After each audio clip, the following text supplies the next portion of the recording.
At 12 o'clock at night, an old friend I hadn't heard from in a long time called me.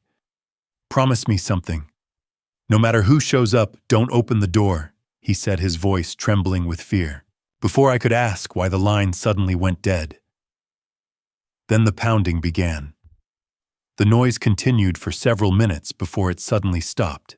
I slowly walked to the door and looked through the peephole. What I saw outside made my legs give out beneath me. Welcome, everyone.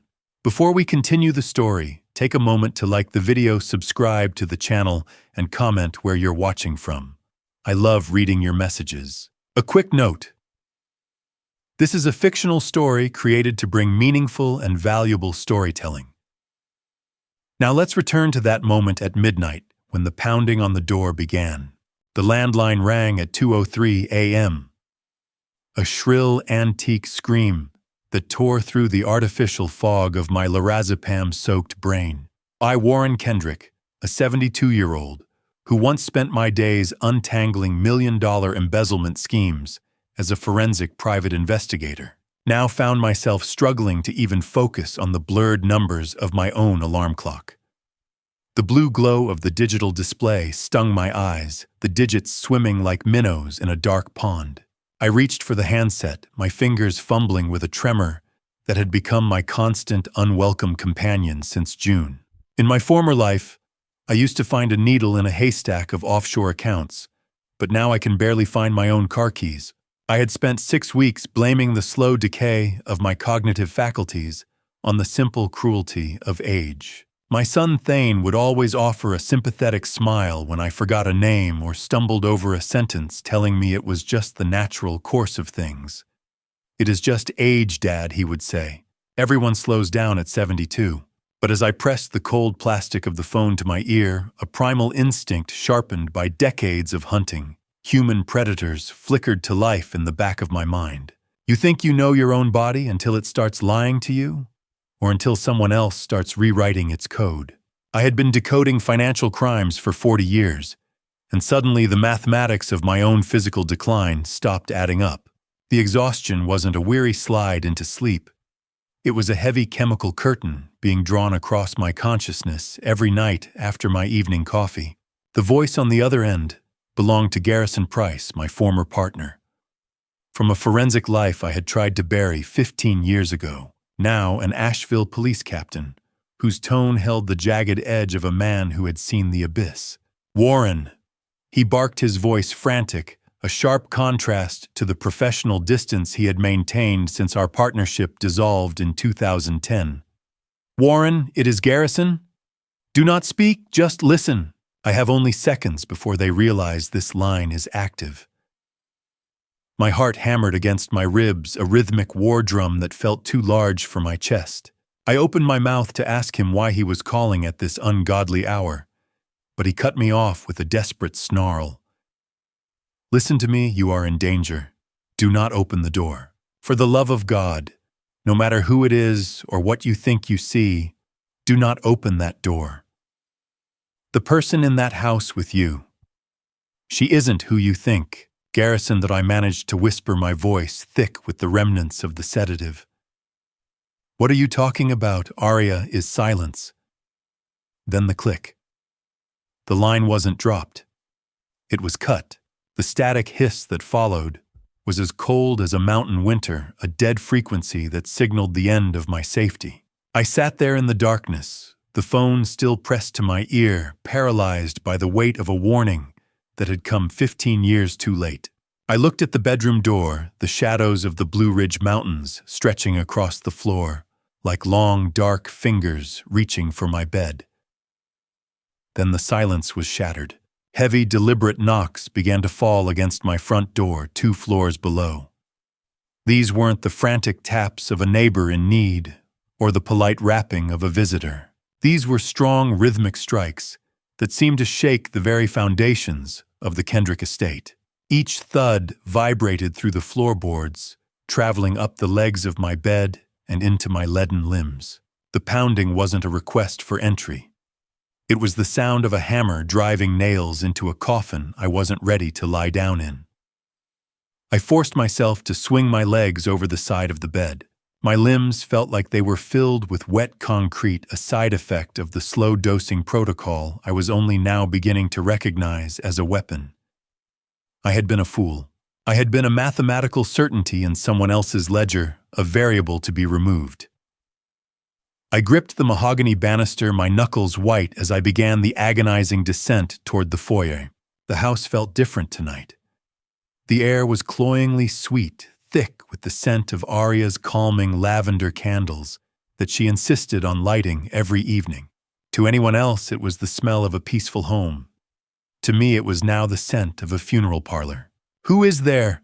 I called out, trying to summon the booming authority I had once used to stare down corrupt CEOs. My voice came out as a fragile rasp, barely carrying past the landing. The knocking continued steady as a heartbeat, never pausing for my inquiry. I looked toward the stairs leading to the third floor. "Thane!" I shouted. "Thane, are you awake? Nothing!" My son was usually a light sleeper, but the upper reaches of the house remained deathly quiet. I reached the first floor, my bare feet silent on the cold hardwood. The front door was a massive slab of reinforced oak, a barrier I had always considered impregnable. Now it felt like paper. I crept toward the entryway, my hand trembling as I reached for the brass handle of the deadbolt. The pounding stopped as abruptly as it had begun, leaving an absolute suffocating silence in its wake. In that void, I heard a sound that chilled me more than the warning. It was a faint metallic click from the porch, the specific sound of a deadbolt being turned by a key from the outside, followed by the heavy thud of a secondary lock engaging. I reached the landing, my hand trembling on the banister as the knocking vanished into an absolute, suffocating silence, leaving only the heavy scent of Arya's calming lavender candles to fill the void. I stood rooted to the landing, my fingers digging into the polished mahogany of the banister until my knuckles throbbed. The silence that followed the double click of the front door was more violent than the pounding had been. It was a suffocating atmospheric pressure that made the air feel thick with the cloyingly sweet chemical undertone of Arya's lavender candles. I forced my leaden legs to carry me the final few steps toward the foyer. Each movement a victory of will over the benzodiazepines coursing through my veins. I pressed my eye to the cool brass of the peephole, expecting to see an empty porch, or perhaps a fleeing figure, but what stared back at me was a nightmare wrapped in my son's skin. My son, Thane Kendrick, a 42-year-old architect, who used to build structures that defied gravity, now looked as though he were collapsing under the weight of his own skin. His face was inches from the glass, distorted by the fisheye lens into a grotesque caricature. But it was his eyes that stopped my heart. They were vacant, the pupils blown wide and glassy, reflecting the porch light, like the eyes of a taxidermied animal. A strange, hollow smile was fixed on his face, a rictus of joy that didn't reach his deadened gaze. He wasn't blinking. He was just waiting like a prop placed there for my benefit. "Thane." I whispered the name, catching in my throat. "My son, what have they done to you?" As I stared, paralyzed by a mix of paternal grief and primal shock, the view through the peephole widened. The mountain mist drifted across the porch, and from the swirling gray shadows, 3 tall figures emerged. They wore long, heavy robes of a black so deep it seemed to absorb the dim light, their faces hidden behind pointed hoods. They stood in a perfect semicircle behind Thane, motionless as stone sentinels. I realized with a jolt of cosmic dread that they weren't just men. They were shadows with weight and oppressive presence that seemed to drain the warmth from the house. How do you explain to a 911 dispatcher that your son's soul has been replaced by a hollow shell? My gaze dropped to Thane's hand, and my blood turned to ice. He was holding a key, the brass spare to the front door that I'd reported missing months ago. I had assumed I'd misplaced it in my growing forgetfulness, but seeing it in his trembling fingers was a definitive proof of a long-term infiltration. The security of my home hadn't been breached by force. It had been dismantled from the inside piece by piece while I slept. I stumbled back from the door, my balance failing, as my legs began to feel like they were made of cooling wax melting under the heat of my own terror. I fumbled for my cell phone in my robe pocket, my movements clumsy and uncoordinated. I managed to dial those 3 digits, the screen's brightness stinging my eyes like a physical blow. 911, what is your emergency? The dispatcher's voice was calm, a stark contrast to the storm in my foyer. They're outside. I wheezed, my voice barely audible. My son, he's out there, but he's not right. There are men in robes. Please, for the love of God, hurry. Sir, I need you to stay on the line, the voice said, but I could barely focus. Behind me, the kitchen remained dark, a cavern of shadows that felt suddenly predatory. The handle turned. The bolt slid. The fortress was gone. I watched in slow-motion horror as the heavy brass handle of the front door began to rotate. I had heard the lock engage from the outside just moments ago, but now it was being retracted. My heart hammered a frantic rhythm against my ribs, a desperate warning that I was trapped between the monsters on the porch and a threat I hadn't yet named inside my own walls. I realized then that the circle didn't leave because they were finished. They left because Arya was already inside, and she was the one opening the door. My legs finally gave out, and I slid down the wall, the cold hardwood biting into my skin. I felt a wave of nausea roll over me, the toxins in my blood reacting to the spike of adrenaline. I was a 72-year-old man who had spent his life hunting the truth, and now the truth was about to walk through my door and extinguish me. I stared at the widening crack of the entryway, the mountain air spilling in, smelling of damp earth and ancient rot. I tried to crawl away to find some weapon, some refuge, but I was spent.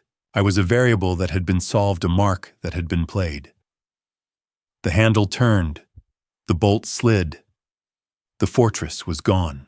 Just as the door swung inward with a sickening heavy groan, the darkness was suddenly obliterated. The hallway was bathed in a blinding, strobing explosion of blue and red light reflecting off the foyer glass and casting long, frantic shadows across the ceiling. A police cruiser had swung into the driveway, its tires spitting gravel, the siren letting out a final authoritative chirp. I looked up from my position on the floor, my vision blurring, and realized I wasn't alone in the hallway. A figure stood in the shadows near the kitchen entrance, watching the door with a stillness that matched the robed figures outside.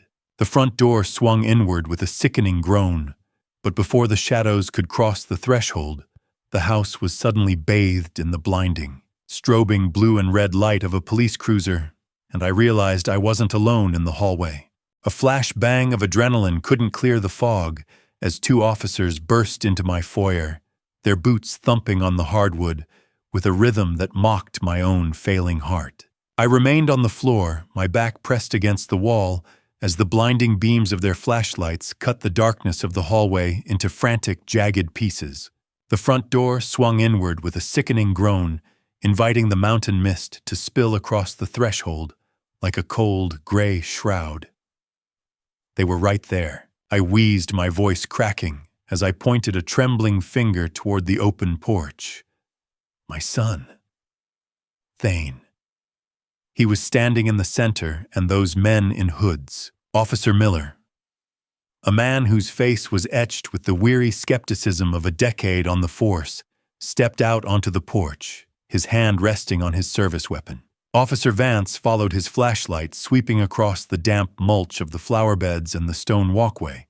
I watched through the doorway, my lungs burning, waiting for them to haul the robed figures out of the shadows. But there was only the sound of August crickets and the distant mournful hoot of an owl. "Sir, the ground is undisturbed," Officer Miller said, stepping back inside and holstering his weapon. "There is no one out here. No footprints in the mulch, no signs of a struggle. The porch is empty." The humiliation hit me harder than the physical weakness. I knew what I had seen, the glassy, vacant eyes of my son, the oppressive weight of the robed sentinels. It had been as real as the hardwood beneath my palms. But the heavy mist of Asheville had seemingly swallowed every trace of the circle, leaving me looking like a confused old man lost in a midnight delusion.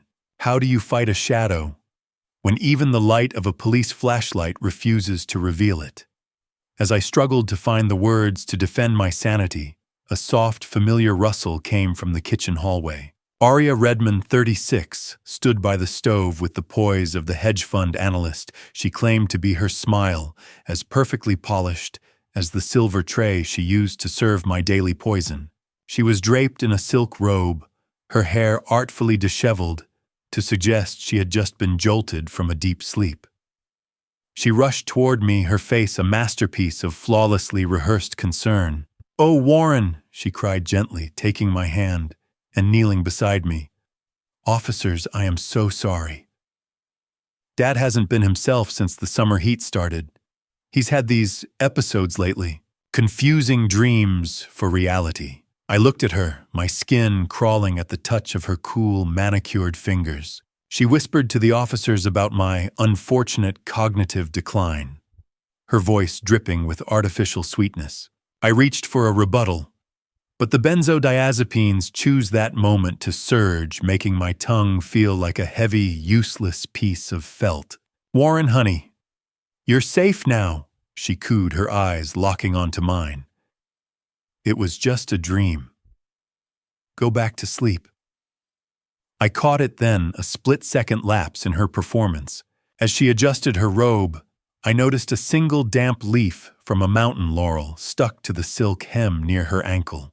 It was a forest leaf, wet with the same mist that was currently drifting through my front door. The officers didn't see it. They were too busy nodding sympathetically at the beautiful, caring daughter-in-law. Aria's kindness was a velvet glove, but I could feel the cold iron fingers of the circle tightening beneath the fabric. By the time the police left promising to keep a car in the neighborhood, I was back in bed, tucked in by the woman who was slowly erasing me. Morning arrived with the cruel clarity of high-altitude sunlight. I made my way to the breakfast nook, my joints aching with a rhythmic throb. Aria was already there, the picture of domestic perfection.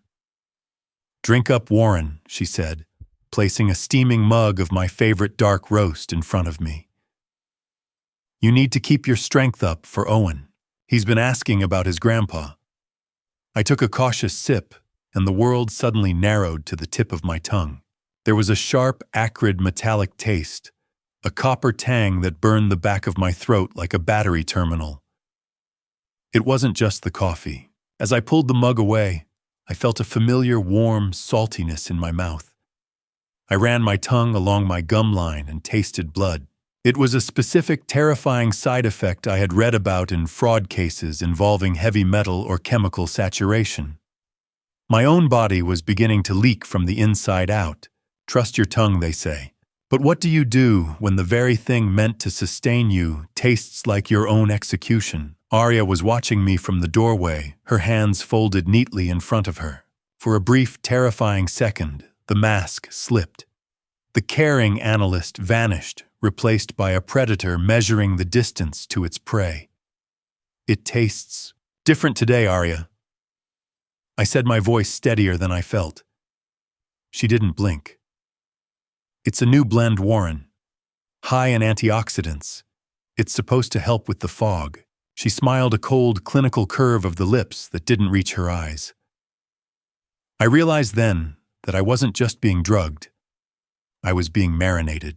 Every cup, every candle, every kind gesture was a calculated step toward the September full moon. As I stared into the black depths of the mug, the reflection of my own gaunt face seemed to warn me. If I finished this cup, I wouldn't live long enough to see the sunset. I didn't pour the coffee down the drain. That would leave traces for Aria to find in the plumbing, a residue of my survival that her hyper-vigilant eyes would surely catch. Instead, I maintained my mask of tremors and half-lidded exhaustion, carrying the steaming mug into my private study. My hands shook, but not from the poison. It was the adrenaline of a man who had finally identified the hunter in his own home. I locked the door behind me, a habit I'd resumed under the guise of wanting to nap, without being disturbed by my grandson Owen's energetic play. In the corner of the room sat a vibrant Boston fern, a gift from my late wife that I had meticulously cared for over the years. "Forgive me, old friend," I whispered, my voice a dry rasp. "You're taking the bullet for me today." I poured the dark, acrid liquid into the soil, watching it disappear into the black earth. It wasn't just poison. It was a scorched earth policy in liquid form. I sat back in my leather armchair, a stopwatch in my hand, and began the biological autopsy of my morning meal. By noon, the first signs appeared. The lush green fronds began to curl at the edges, turning a sickly, translucent yellow. By 2 p.m., the deterioration accelerated, with a speed that was mathematically impossible for natural decay. The fern didn't just die. It surrendered its fronds, curling into charred black questions that pointed directly at the woman in the kitchen. By the time the afternoon shadows lengthened across my desk, the plant was a skeletal ruin, its life extinguished by a single dose of whatever Arya was stirring into my daily routine. The analytical horror of it settled into my bones. I had been ingesting this for weeks, my forgetfulness, a carefully manufactured symptom of a long-term liquidation. I realized then that the forgetfulness I experienced wasn't a side effect of the poison, but the intended goal. Arya needed me too, confused to notice the physical evidence she was leaving in plain sight.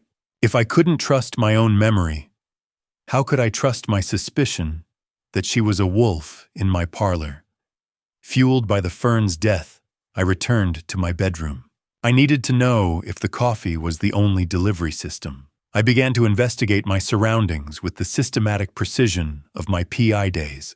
I stripped the heavy quilt from my bed and ran my fingers along the top sheet.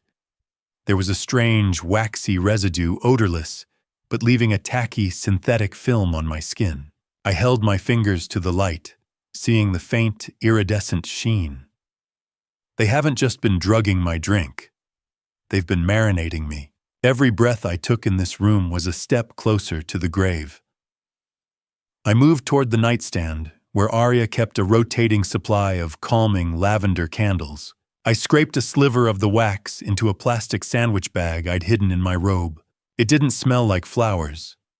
Beneath the floral top note was the heavy, cloying scent of a chemical sedative, the kind used in industrial-strength sleep aids. How do you fight a war when the very air you breathe is the enemy's ammunition? I realized the scale of the infiltration was absolute. My bed, my air, my morning ritual. It was all a singular, coordinated effort to keep me in a state of chemical submission. I moved with a frantic, silent urgency, bagging a sample of the waxy sheet residue and hiding it behind the hollowed-out spine of an old law ledger on my bookshelf. I was building a case piece by piece against the woman who was currently humming a dissonant, rhythmic chant in the hallway. Footsteps, soft, rhythmic, approaching. I froze with the quilt, half-tucked my heart, hammering a frantic rhythm against my ribs. The silence of the study was gone, replaced by the impending intrusion of the predator. "Is everything okay in here?" Warren Arya's voice came through the door, sharp and sweet as a razor dipped in honey. "I thought I heard you moving furniture." I took a deep breath, forcing my muscles to go limp, forcing the PI to retreat back into the shell of the confused senior. "Just looking for my slippers, Arya," I called out, injecting a tremor of frustration into my tone. "My mind is a bit scattered today. I can't seem to remember where I left them this morning." I heard her pause on the other side of the wood. I could almost feel her measuring my words, calculating the level of my decline. "Don't strain yourself, honey," she said, her voice dripping with artificial sympathy. "I'll be in to tidy up in a moment. You just sit down and rest." I scrambled to finish remaking the bed, smoothing out the sheets to hide my investigation. As I tucked the final corner of the quilt under the mattress, my hand brushed against something hard and unnaturally smooth, taped to the underside of the mahogany headboard. I slid my fingers along the wood and felt the tiny circular protrusion of a high-tech microphone. The betrayal went deeper than blood or money. While remaking the bed, I found a small, high-tech microphone taped to the underside of the headboard, realizing that every realization I've muttered to himself may have been recorded. My skin went cold. Had I spoken aloud when I discovered the waxy residue? Had I whispered to the fern I stared at the tiny black dot, a digital eye in the heart of my sanctuary, and realized that my performance had to be flawless from this moment on? I wasn't just a grandfather or a victim anymore. I was a counterintelligence agent in a house where the walls were listening. I froze with the quilt, half-tucked my eyes, locking onto the tiny black dot of the microphone, wondering if the heavy silence following Arya's question meant she already knew I was lying. Watching my own son pack a bag for a journey he clearly didn't want to take felt like witnessing a man preparing his own funeral shroud. I stood by the door of the mudroom, my shoulders slumped to maintain the illusion of a man defeated by his own biology. Arya stood right behind me, her presence a cold weight that I could feel even without turning around.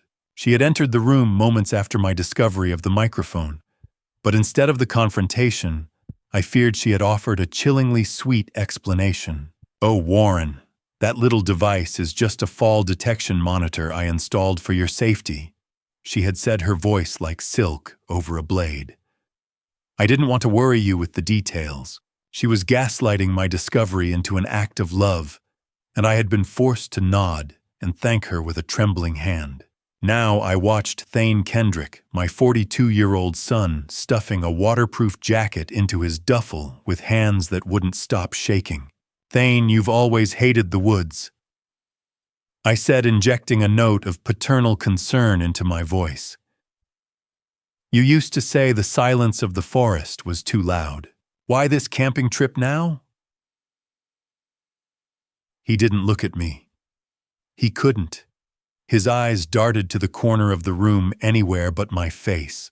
"I just need some air, Dad," he muttered, his voice sounding thin and brittle. I'm suffocating here." Despite the sweltering August heat outside, he was dressed in heavy layers, his movements stiff, as if he were shivering from an internal frost. How do you beg a son to stay when you realize the person he's running from is standing right behind you? I reached out to touch his arm, but he pulled away with a sharp, involuntary jerk. Arya stepped forward, then her hand landing on Thane's shoulder with a grip that looked less like a caress and more like an invisible leash. "Take care of the boy while I'm gone," Arya Thane said, finally meeting her eyes. There was a desperate, pleading quality to his gaze that made my stomach turn.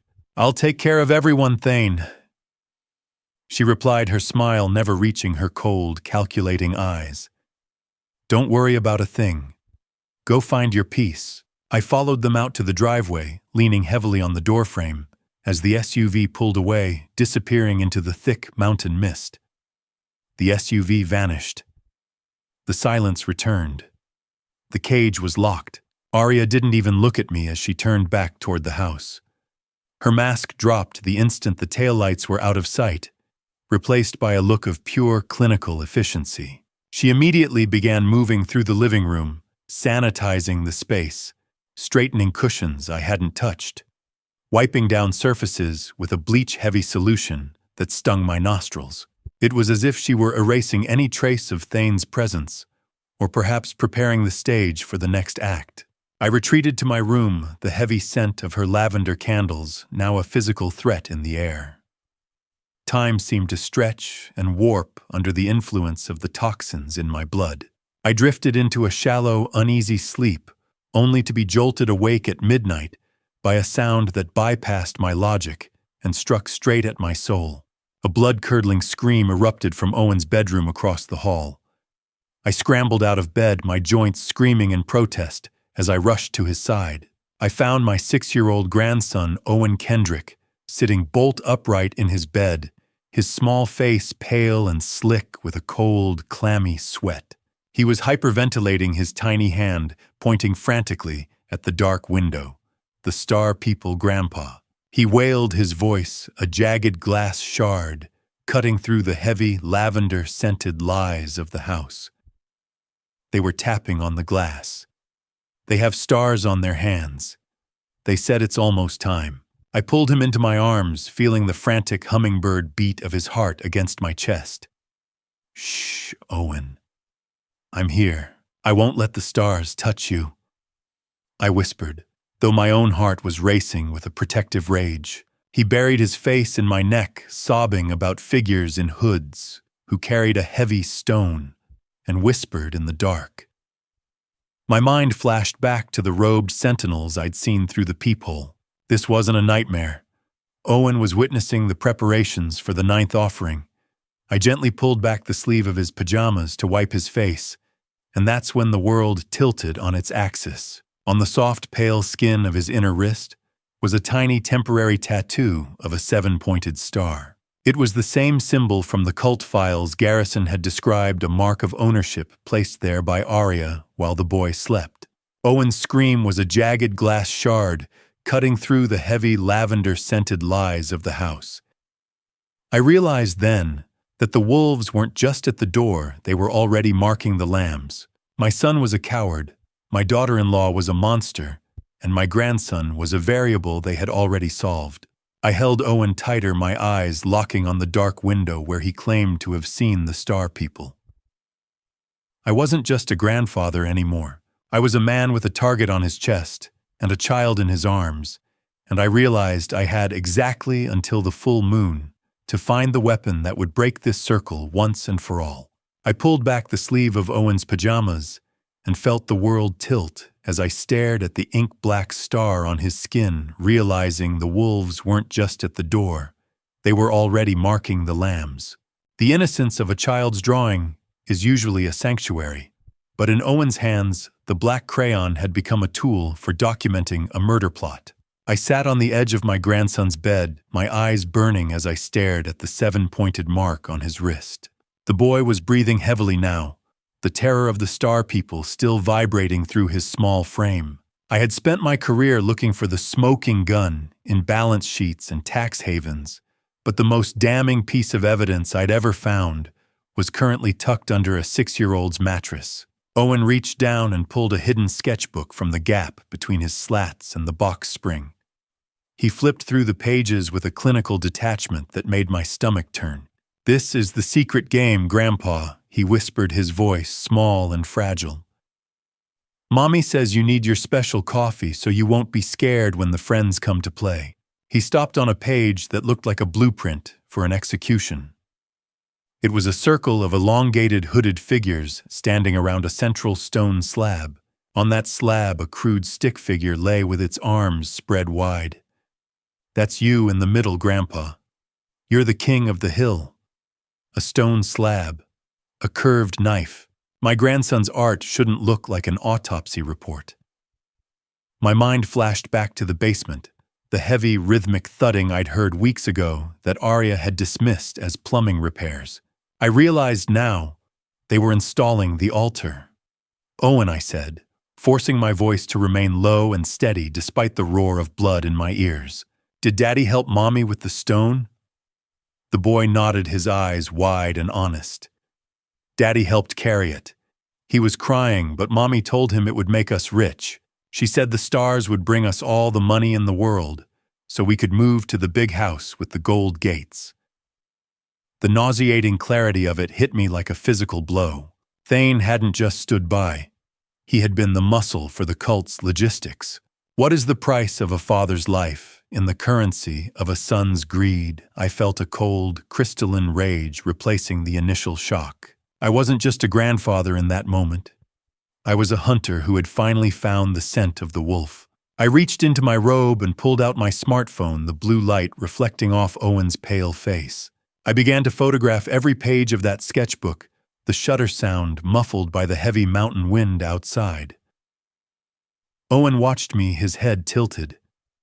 "It's our secret, right, Grandpa?" he asked. "Yes, Owen, our secret. I'm going to win the game for us."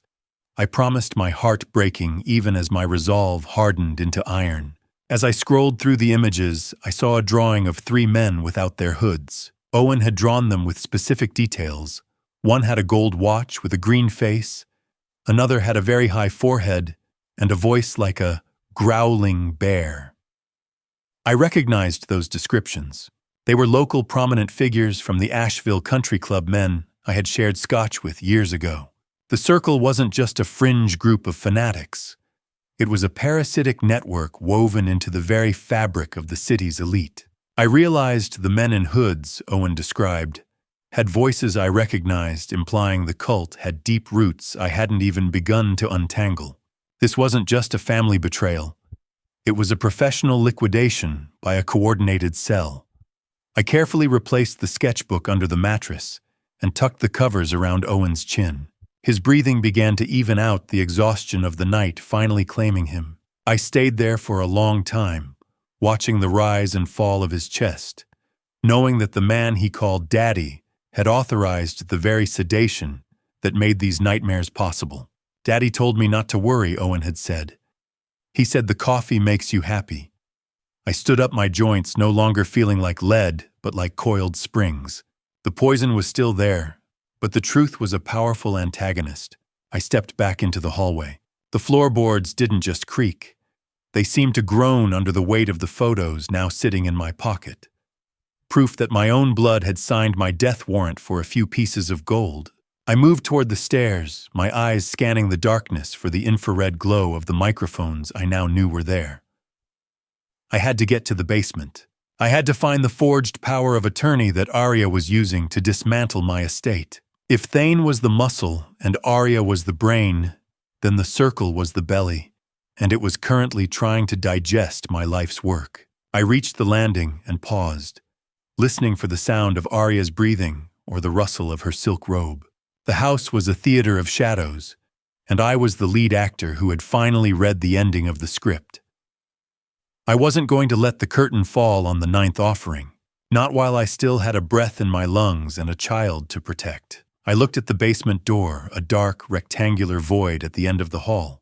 The keys were gone, the locks were changed, but Arya had forgotten one thing. I had spent 30 years breaking into places that people like her thought were secure. The floorboards groaned again, a warning I took to heart. I began my descent, one agonizingly silent step at a time, moving toward the heart of the betrayal. I was no longer a victim of age or chemistry. I was a man who had seen the star on the lamb and the knife in the sun's hand, and I was going to burn their circle to the ground before the moon reached its peak. The lock on Thane's basement office didn't stand a chance against the set of tension wrenches I'd kept hidden in my old shaving kit for 15 years. I waited for the house to fall completely silent, counting the minutes until Arya's rhythmic, chemical-assisted breathing signaled she was under. My bare feet felt the vibration of the house, the low hum of the furnace, the distant groan of mountain timber as I descended into the dark. I moved with the muscle memory of a man who had spent his prime navigating the shadows of corporate high-rises. Entering the office, I didn't reach for the light switch. I used a small, high-intensity LED pen light, shielding the beam with my palm as I began a careful search through my son's private space. It didn't take long to find something deeply troubling. Tucked inside a false-bottom desk drawer was a thick legal folder. I opened it, and the first thing I saw was a power of attorney form. My signature looked perfect, a masterpiece of forgery that only a cold-blooded professional could produce. It was dated July 15th, the very week I first felt the fog begin to settle over my brain. Beneath it lay a life insurance policy with a face value of $5.8 million. Arya and Thane were the sole beneficiaries. Is it still paranoia if the documents in your hand prove you're worth more dead than alive? The mathematics of the betrayal were clinical. I realized that the power of attorney wasn't just for medical decisions. It's already been used to initiate the sale of my family estate, meaning the clock isn't just ticking, it's nearly at midnight. I felt a surge of analytical fury. They weren't just waiting for me to die. They were actively clearing the shelf to make room for the next harvest. I dug deeper into the folder, finding a smaller, more weathered envelope. Inside was a genuine death certificate for a woman named Rebecca Ann Bishop. She was Owen's mother, my son's first wife. The cause of death was listed as a fall down basement stairs 5 years ago. My hand trembled, but not from age. Right next to it was a newspaper clipping from 2018, a report of a car fire in a different state. The victim was the real Aria Redmond, a wealthy socialite with no surviving heirs. The death certificate was a cold, white tombstone sitting on a desk made of mahogany and lies. Rebecca wasn't just my son's wife. She was the mother of my grandson, and they'd replaced her like a broken appliance. I stared at the photo of the socialite in the clipping. The woman sleeping upstairs had stolen a dead woman's name to walk into my life and dismantle it. Who are you, Aria, or whatever your name is, in the dark? I took out my phone and began photographing every page, the digital shutter sound, feeling like a gunshot in the cramped office. I documented the forged signatures, the insurance policies, and the evidence of Rebecca's suspicious end. I was building a dossier of a ghost. Just as I was about to close the drawer, the floorboards above me gave a sharp, distinctive creak. I froze, my light clicking off instantly. Silence. Then the first step.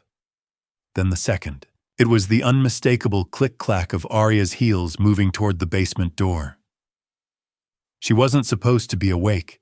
I realized then that the cloyingly sweet candles weren't for my peace. They were a sensory tripwire I must have disturbed. I scrambled my joints, screaming to find cover. I tucked the folder back exactly as I'd found it, using the pen light for a split second to ensure the dust patterns remained undisturbed. The door at the top of the stairs groaned open. I dove behind the massive humming furnace, the oily smell of old grease and dust filling my lungs. I held my breath until my lungs screamed the furnace's heat, a physical weight against my back. As Aria stood at the top of the stairs, she isn't calling out in concern. She's humming a low, dissonant chant, the same one Owen described from The Secret Game. It was a sound devoid of humanity, a rhythmic, predatory drone that made the hair on my arms stand up. "Warren! Are you down there?" Her voice was a soft, melodic threat that didn't match the darkness of her song. I pressed myself flatter against the metal casing of the furnace, the heat seeping through my robe. I watched through a gap in the machinery as the beam of her own flashlight began to sweep the concrete floor. The light moved slowly, methodically, searching for the variable that had dared to move out of its assigned place. I was a P. I again cornered in a den of thieves, but this time the thieves were the people I had called family. Aria's shadow lengthened across the concrete floor, a dark, sharp-edged needle pointing straight toward my hiding spot behind the furnace. The shadow was tall, distorted by the angle of the stairs, looking like one of the hooded figures from Owen's sketchbook. She took a step down, then another. I felt the sweat trickling down my spine, my heart hammering against the furnace's vibration. I looked at the side exit, a small bulkhead door used for bringing in coal years ago. It was 10 feet away across open ground. If she reached the bottom of the stairs, she would see me. I had to time it. I had to be a shadow among shadows. Aria paused on the third step from the bottom, her flashlight lingering on the office door I had just locked. She didn't move. She just stood there humming that God-forsaken tune, as if she could sense the lingering heat of my presence in the air. I closed my eyes, focusing every ounce of my 72-year-old will into remaining perfectly, deathly still. The furnace gave a loud metallic clank as the pilot light flickered, providing a momentary mask for the sound of my own ragged breathing. Aria's shadow hovered the needlepoint of her darkness, dancing inches from my feet. I realized that if I survived this night, I was no longer fighting for an inheritance or a house. I was fighting to stop a cycle of death that had already claimed one Kendrick wife and was currently looking for a Kendrick father. I waited until the rhythmic vibration of Aria's heels receded back into the kitchen before I slipped out the basement's bulkhead door and into the biting chill of the Asheville night. The humid mountain air hit my face like a cold towel, momentarily stripping away the chemical lethargy that had been my constant companion. I didn't take my primary vehicle. I walked 2 blocks to a hidden key safe I'd kept for emergencies and took the old nondescript sedan I'd used for surveillance back in the 90s. I drove toward downtown Asheville, the city lights blurred by the mist, until I found a 24-hour convenience store that smelled of cheap coffee and gasoline. My hands were steady as I purchased a burner phone, my movements driven by the cold, mathematical precision of a man who had finally found the thread. I sat in my car in the far corner of the parking lot, the hum of the engine a low, comforting growl in the empty silence. My heart hammered against my ribs, but for the first time in months, it wasn't from the poison. I dialed a number I hadn't touched in 15 years. A sequence of digits burned into my brain alongside the memories of our final disastrous case. "Garrison," I said, as the line clicked open. "It's Warren. I'm out of the house. We need to talk." The silence on the other end lasted for exactly 4 seconds. "I've been waiting for this call for 10 years, Kendrick." The voice replied, a gravelly, nicotine-stained rasp that I recognized instantly. "I thought you were already dead." Garrison Price hadn't changed, at least not in spirit. He told me that his warning call earlier that morning hadn't been a random act of guilt. He revealed that it was triggered because Aria's real phone, the one she keeps hidden, had just pinged a known cult safehouse Garrison was monitoring as part of an internal affairs investigation. How many other families had been fed into the furnace of the Circle's greed while I sat in my garden drinking their poison? Garrison's voice sharpened as I described the death certificate for Rebecca Bishop and the clipping of the socialite Aria Redmond. He didn't sound surprised. He sounded vindicated. "She's not just an imposter, Warren." He explained the sound of a match striking through the speaker. "She's a professional widow. She leaves a trail of burnt-out estates and accidental deaths across 3 states. We call them the Circle of Nine. They're a predatory occult group that targets wealthy, isolated seniors using their own family members as the delivery system." My throat went dry. My own son, Garrison. How Garrison sighed a heavy, weary sound. Thane didn't just stumble into this. They scouted his gambling debts over $1.4 million in professional arrears and offered him a way out that required your blood. They turned him into a tool, Warren. He's been their inside man for months. Thane, my son, my legacy. He was the one who handed them the keys. The crystalline rage I felt was tempered only by Garrison's professional focus. He told me that Thane's phone records showed he'd been in contact with the cult leader, a man named Damien, since January. The betrayal began months before the first dose of benzodiazepines ever touched my coffee. Garrison confessed that he had joined IA specifically to hunt this group after the Ramirez case in 2010, the very case that had destroyed our partnership. We thought it was just a botched embezzlement, but it was a circle operation we were too blind to see back then. He told me he wouldn't let another family be dismantled on his watch, especially not mine. "We have until the full moon on September 7th. Garrison said, his voice dropping to a low, authoritative level. "That's the 0 hour. That's when they finalize the sacrifice. I owe you my life for what happened in 2010, Warren. I won't let you die alone in that house." We spent the next 20 minutes forming the plan. I would return to the estate and begin a performance of decay, acting out the final stages of the poisoning, to lure them into a false sense of victory. Garrison's voice was a lifeline thrown into a rising tide of black ink. He would coordinate a surveillance team to plant micro cameras in the house under the guise of a telecom repair. I looked at the blue, sterile glow of the burner phone screen, the light reflecting off my weathered face in the rearview mirror. I realized then that I wasn't just fighting for my life anymore.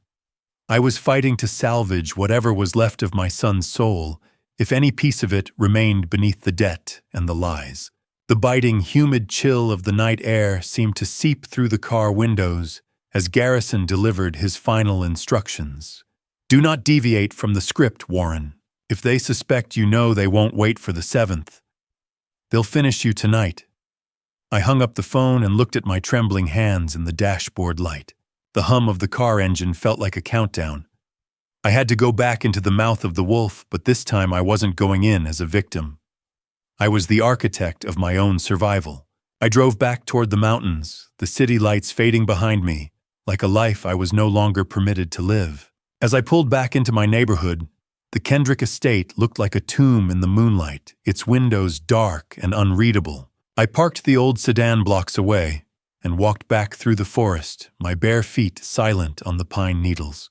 I slipped back through the bulkhead door, the oily smell of the furnace welcoming me back to my cage. I climbed the stairs with the stealth of a thief, my mind already calculating the next move. I looked at my trembling hands in the dashboard light, realizing that I wasn't just fighting for my life anymore. I was fighting to salvage whatever was left of my son's soul. To save my life, I had to become the very thing I feared most, a frail, forgetful old man who couldn't remember what he'd had for breakfast. I pulled back into the driveway of the Kendrick estate, just as the first bruised purple of dawn began to bleed through the mountain mist. My heart gave a sharp, painful thud when I looked up and saw Arya standing at the second-story window. She was a silhouette against the pale light, motionless and watching. I didn't rush. I moved with a deliberate, heavy-footed shuffle, leaning my weight against the car door as I stepped out, making sure my hand shook just enough when I reached for my keys. I had to sell the performance. I had to make her believe that her slow-motion execution of my mind was succeeding. By the time I reached the kitchen, I was wearing the scratchy wool of my old shuffling slippers, the sound of them dragging across the hardwood, acting as a metronome for my fabricated decline. Arya was already there, the picture of morning grace in her silk robe, a fresh pot of coffee already steaming on the counter. I stood in the doorway, staring blankly at the toaster, as if I were trying to solve a complex mathematical proof. "I'm sorry, dear," I murmured, rubbing my eyes with a hand that trembled with practiced precision. "Did you say it was Tuesday or Wednesday?" Arya turned a soft, patronizing smile curling her lips. "It's Thursday, Warren. Don't worry, the fog will clear soon. Why don't you go sit in the living room while I get your breakfast ready?" I watched her eyes as she spoke. There was a hidden satisfaction there, a cold glint of triumph that she couldn't quite mask. How much of myself did I have to erase before she believed I was truly gone? I sank into my armchair, letting my jaw slacken slightly, the perfect image of a man whose lights were flickering out. The psychological warfare had begun, and I was determined to be the superior tactician in my own house. The next afternoon provided the opportunity Garrison and I had discussed. A white van with the Asheville Telecom logo pulled into the drive. I was in the garden with Arya standing near a row of hydrangeas that I had spent the previous night sabotaging with a concentrated saline solution. The flowers were turning a sickly, mottled black, their petals rotting on the stem. The flowers, they're turning black, Arya. I said, my voice thin and wavering. Just like my memory. I can't remember when I last watered them. Arya glanced at the dying plants, then back at me, her mask of sympathy firmly in place. "It's just the soil, Warren. The acidity must be off. Go back inside and rest. Let the technicians work on the line." Garrison's undercover team, dressed in high-visibility vests, moved with professional speed, while I kept Arya occupied with a rambling, nonsensical story about my late wife's gardening habits. I heard the faint, high-pitched electronic whine of a micro-camera being activated inside the house. The technicians were planting the Trojan horses, one in the vintage kitchen clock and another in the smoke detector in the foyer. The clock ticked, but it wasn't just measuring time anymore. It was watching. During our conversation in the garden, Arya mentioned a specific detail about how my dead wife used to dry her herbs in the attic, a detail that only I and the real Arya should have known. It was a chilling revelation. She had meticulously studied our family history, likely through stolen journals or recordings, to ensure her imposter's mask was seamless. I felt a cold sweat prickle my neck, but I maintained my confused stare, nodding along to her lies. By midnight, the house was silent. I retreated to the master bedroom, locking the door, and turning on the white noise machine to mask any sound I might make. I pulled the burner phone from its hiding place inside a hollowed-out book and opened the encrypted app Garrison had installed. The grainy grayscale quality of the night vision camera feed flickered to life. I was looking through the kitchen clock, and for the first time I saw the real Aria Redmond. She was stripped of her loving mask, her face a cold, clinical mask of efficiency. She was at the counter, a mortar and pestle in her hands. I watched as she methodically crushed a handful of blue pills into a fine powder, her movements rhythmic and practiced. She began mixing the powder into a fresh batch of coffee grounds, her lips moving, as she hummed a dissonant, low-frequency chant. It was the same sound Owen had described the music of the Star People. I saw the real you, Aria. Cold, efficient, and utterly devoid of mercy. The blue light of the phone screen made my own face look like a ghost's as I recorded the evidence. Aria's smile on the screen was a predator's grin caught in the amber of digital surveillance. I watched her work for nearly 20 minutes, documenting the preparation of my morning poison. She moved with a frightening grace, her eyes occasionally darting toward the hallway, as if she could sense my observation. Then my blood turned to ice. On the screen, Aria stopped her grinding. She stood perfectly still. Then slowly, very slowly, she turned her head toward the kitchen clock. She leaned in close, her eyes wide and reflecting the tiny lens of the hidden camera. A slow, terrifying smile spread across her face, not the patronizing smile of a caregiver, but the wide, dark grin of a hunter who knows exactly where the prey is hiding. She leaned in close to the clock, her eyes wide and reflecting the tiny lens, and for one heartbeat, I was certain she was looking right through the glass and into my soul. I watched Aria turn away from the camera, her smile vanishing as quickly as a light being switched off. And I knew I had exactly 48 hours to move $7 million before the circle made my death official. My heart, which had seemed to stop when her eyes locked onto the lens, finally resumed a heavy thumping rhythm. I realized then that I was a variable she hadn't quite solved yet.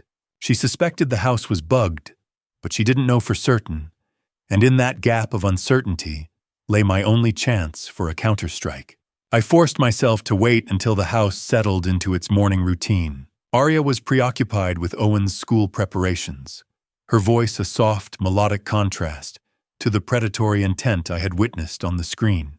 I utilized that rare window of opportunity to tell her I needed to visit the local library, to look up some old genealogy records, a perfect cover for a senile man obsessed with his fading past. Instead, I drove straight to my bank in downtown Asheville. The sterile, recirculated air of the bank vault felt safer than the atmosphere of my own home. I sat in a private booth, the rhythmic thumping of my pulse loud in my ears, as I initiated a series of complex transfers.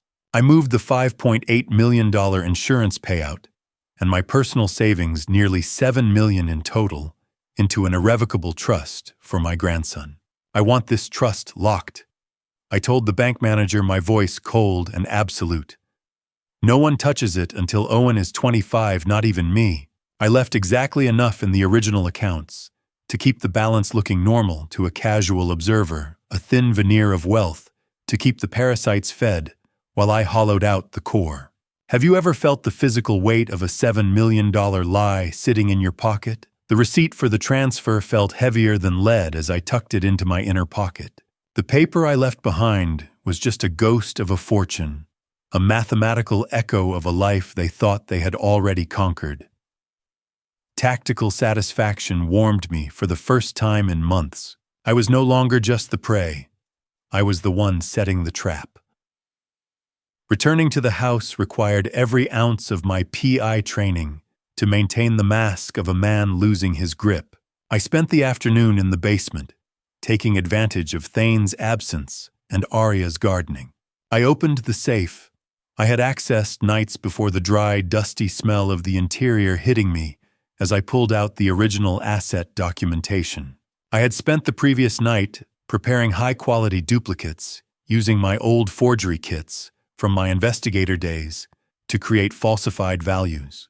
I replaced the real deeds and account statements with these blank husks, ensuring the dust patterns remained undisturbed.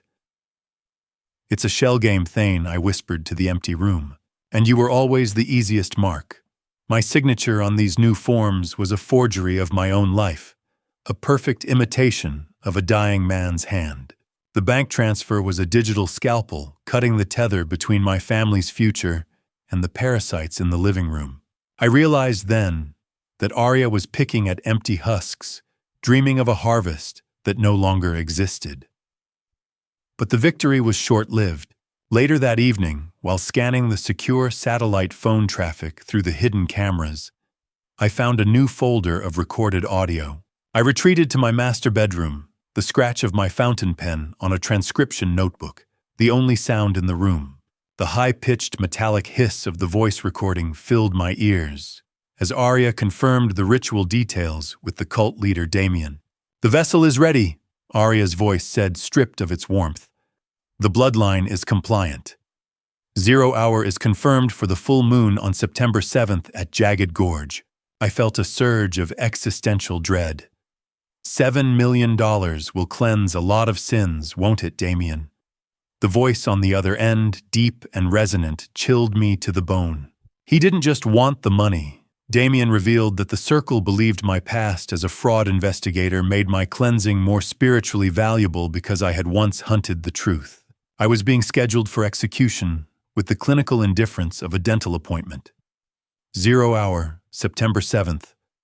My expiration date. I transcribes every word, my hand shaking, as I documented my own murder plot.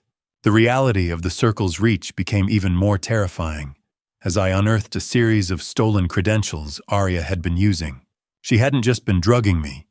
She had been using my digital identity to redirect Owen's legal guardianship to a third-party entity controlled by the cult. They were going to take the boy and the money, and then they were going to erase the man who knew their names. I realized they weren't just killing me for the wealth, they were killing me to stop the only man who knew how to find them. I closed the transcription notebook, the finality of the information settling over me like a shroud. I was a ghost in my own home, a man who had already moved his fortune out of reach, but was still tied to the altar. I looked at my reflection in the dark window, seeing a gaunt, resolute figure staring back.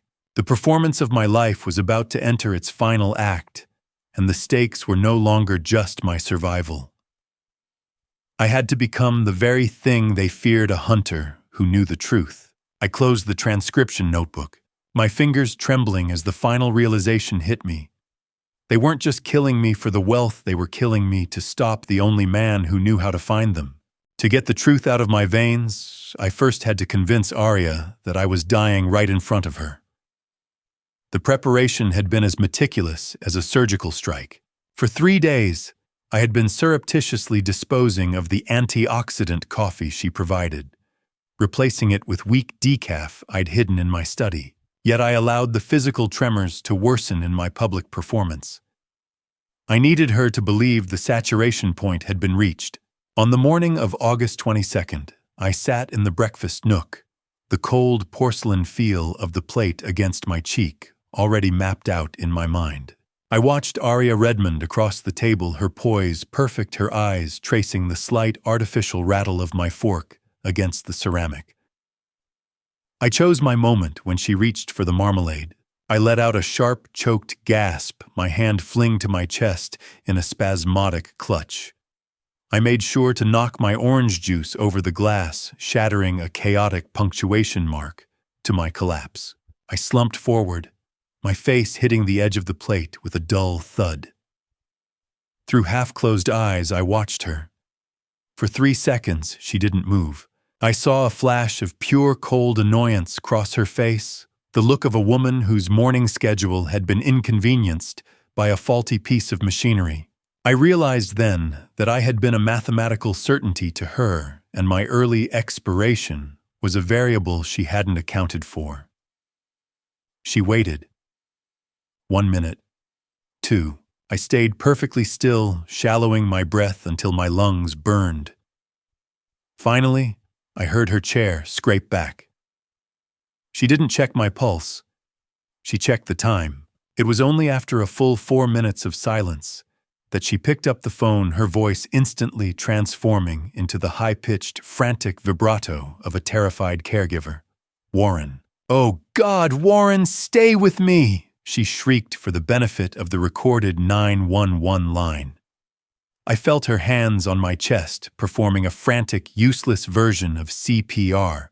I felt my heart hammering, not from a blockage, but from the terror of her hands on my body, the very touch of the person who had been systematically erasing me. The paramedics arrived with a roar of sirens and the heavy thud of equipment bags.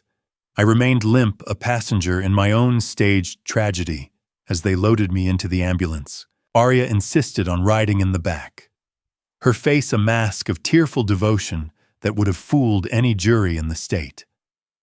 The ride to the medical clinic was a claustrophobic nightmare. Every siren wail felt like a countdown to my exposure. I lay beneath the heavy hospital blanket, my hand surreptitiously finding the burner phone I had taped to my inner thigh earlier that morning. With the practiced movements of a man who had spent years in surveillance vans, I navigated the keypad by touch alone. I sent the pre-written text to Garrison. "The fish is on the hook. Send the nurse." Red lights and blue lights strobed against the interior of the ambulance, a rhythmic, frantic pulse that matched the stakes of the game. Before I reveal the truth behind the double vial trick that saved my life, are you still with me? Comment A, if you think I should trust the law, or B, if I should take matters into my own hands. And give me one short reason why. Please note the following scene contains dramatized medical details added for narrative impact. The message is what matters. If this level of tension is not for you, feel free to stop here. The ER was a blur of antiseptic smells and the rhythmic mechanical chirp of heart monitors. I was wheeled into a private bay, the fluorescent lights stinging my eyes as I maintained my semi-conscious state. Arya was a constant shadow at my bedside, her hand clutching mine with a grip that felt like a shackle. She was playing the role of the grieving wife to perfection, but I knew she was waiting for a doctor she controlled to finish what she had started. Then the curtain slid back. Nurse Elena, a woman with steady hands and the sharp, observant eyes of someone who worked frequently with Garrison's internal affairs team, moved with a clinical efficiency that hid her true purpose. She didn't look at me, but I saw the slight professional nod she gave toward the hallway where Garrison was waiting. "I need to perform a sterile blood draw immediately." Elena announced, her voice a sharp, authoritative snap that brooked no argument. "Ma'am, I need you to step behind the curtain for the sterile draw. Hospital policy." Arya hesitated, her eyes narrowing as she scanned Elena's face. For a heartbeat, the air in the room felt like it was made of glass, ready to shatter. Arya opened her mouth to protest, but Elena was already positioning the tray, her movements creating a physical barrier. Arya finally stepped back, the rustle of her silk robe a lingering threat as the curtain clicked shut. Elena moved with the speed of a combat medic. I felt the sharp, stinging bite of the butterfly needle as she found the vein. She didn't draw one vial, she drew two. The first went into the standard hospital rack. The second, she slipped into a lead-lined pouch inside her scrub pocket. "Garrison has the lab on standby," she whispered, her breath warm against my ear. "We'll have the proof by tonight. Just hold on, Warren." As Nurse Elena left, the tension in my chest began to ease, a clandestine victory in the heart of the enemy's territory. But the relief was short-lived. I watched the curtain pull back again, expecting Arya, but instead a different doctor entered the room. He was a tall man, with a face like a mask of professional concern, but as he reached out to adjust my IV, I felt a jolt of pure, icy adrenaline. I recognized him. He was the figure from the corner of Owen's sketchbook, the man Owen had drawn standing over the stone slab. The doctor leaned over me, his face a mask of professional concern, but as his hand touched my arm, I saw the edge of a 7-pointed star peeking out from beneath his white cuff. I kept my breathing shallow and my eyes unfocused, playing the part of a man whose lights were flickering out even as the tattooed star on the doctor's wrist burned into my memory. The smell of ozone and hospital disinfectant hung heavy in the air, a sterile shroud that offered no comfort. This man with his stethoscope and his polished bedside manner was one of them. He wasn't checking my health. He was checking the progress of the harvest. His fingers were cold as he gripped my forearm, his thumb pressing down right next to the 7-pointed brand hidden beneath his cuff. "Focus on my finger, Warren," he said, his voice a smooth, practiced baritone. "Can you feel the numbness spreading?" I didn't answer. I couldn't. I let my head loll to the side, my gaze drifting toward the ceiling tiles. I needed to ensure that he didn't detect the double vial trick Elena had just performed. If he checked my other arm too closely, he might see the second puncture mark. My years as a forensic investigator had taught me how to control my physiological responses, how to keep my pulse steady and my skin dry even when every instinct was screaming for me to bolt. He squeezed my wrist. Hard. A warning, not a pulse check. It was a silent communication between predator and prey, a reminder that within these white walls I was entirely within his jurisdiction. He moved his light across my pupils, the beam stinging like a physical needle searching for the chemical submission Arya had been feeding me. I gave him exactly what he wanted, a slow, sluggish reaction. Satisfied, he stepped back and whispered something to Arya in the corner. I was still a compliant vessel. 2 days later, the hospital discharged me, citing a transient ischemic attack brought on by stress and age. It was a perfect medical lie to keep me isolated. I arranged to meet Garrison at a secluded park in North Asheville, a place where the mountain laurel was thick enough to hide 100 ghosts. The afternoon sun was weak, filtered through a heavy canopy of oak trees. Garrison didn't waste time with pleasantries. He handed me a plain manila envelope. The paper inside felt crisp and cold. "It's all here, Warren," he said, his voice low and jagged. "You're walking around with enough sedative in you to put down a horse." The toxicology report was undeniable: lorazepam and diazepam at toxic levels. My gums weren't bleeding because of age. They were bleeding because my blood was being thinned by a chemical onslaught.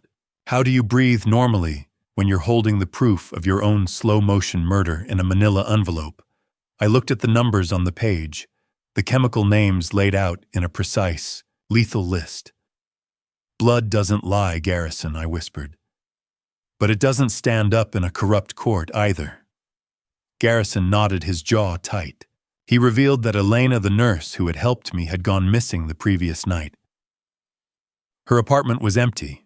The cult had realized someone had interfered with the sterile draw, and they were already cleaning up the loose ends.